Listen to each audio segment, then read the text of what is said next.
This is called Sabatino once again with Rollins Smith. We are back Indeed. to our radio Did we go broadcast. anywhere? Well, we've been sitting here enjoying Right. You know what? champagne. I know you want to say a couple of things, but Yes. this reminds me. I started in radio many, many years ago, Yes. back in the late '50s, and having music in between our conversation or patter or prattle is what they used to say. That's right. It's kind of enjoyable. It is. It's like doing it. Normally, our broadcasts on various radio stations have been, interviews and commentaries and things of that And nature. the only break we have is a commercial break. Right. This is nice. I like This is nice. I love it. I wanted to get a Christmas story in. Sure. We played earlier by the Carpenters, I'll Be Home for Christmas. It was originally done by Bing Crosby in 1943 by with the John Trotter Orchestra. And it was never going to be done. It was never going to be sung by him because they decided not to do it. At the very last moment, they did it one take in a studio in London, did the entire recording. It was one of the most endearing songs that have lasted all these years, I'll Be Home for Christmas.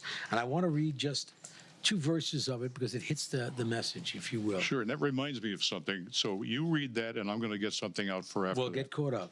I'll be home for Christmas. You can count on me. Please have snow and mistletoe and presents on the tree. Christmas Eve will find me where the love light gleams. I'll be home for Christmas, if only in my dreams. And that's what Who wrote the lyrics? The lyrics done by John Carter. And he wrote it with John Trotter and Bing Crosby. They all get credit for it.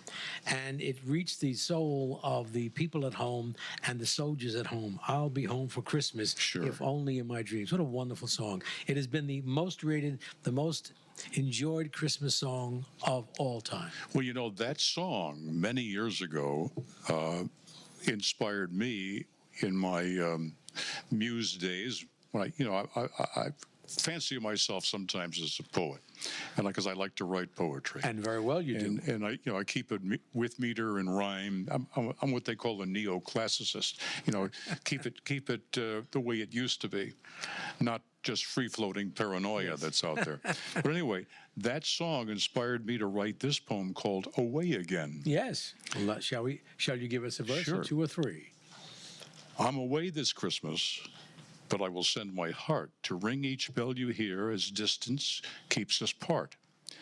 I can't be with you now to sit there by the fire and hold your hand in mine and fill my heart's desire.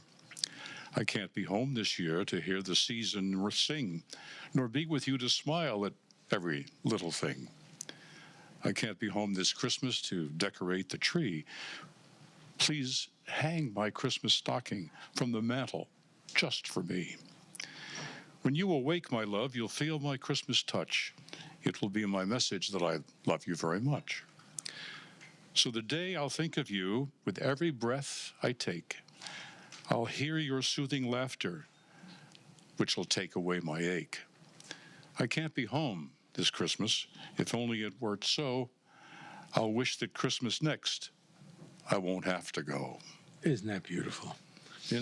We do have to honor the people who, the service people, the policemen, the firemen who have to follow a regimen. And without them, we can't have Christmas. That's correct. We can't have the peace at home. Right. And of course, Christmas Eve, which is my favorite time of the year.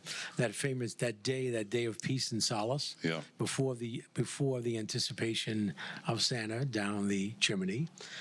Even as a child, we're all children again. Did you get talked to by your family that if you were a good boy all year, you wouldn't get coal in your stocking? No, I never did that. No.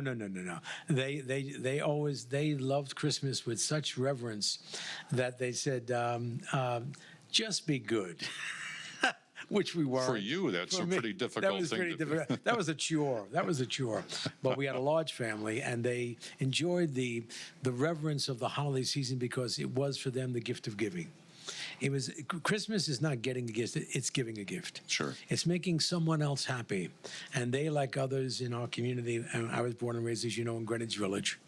There was always, it was a rather poor community, particularly on the west side, and they were in need.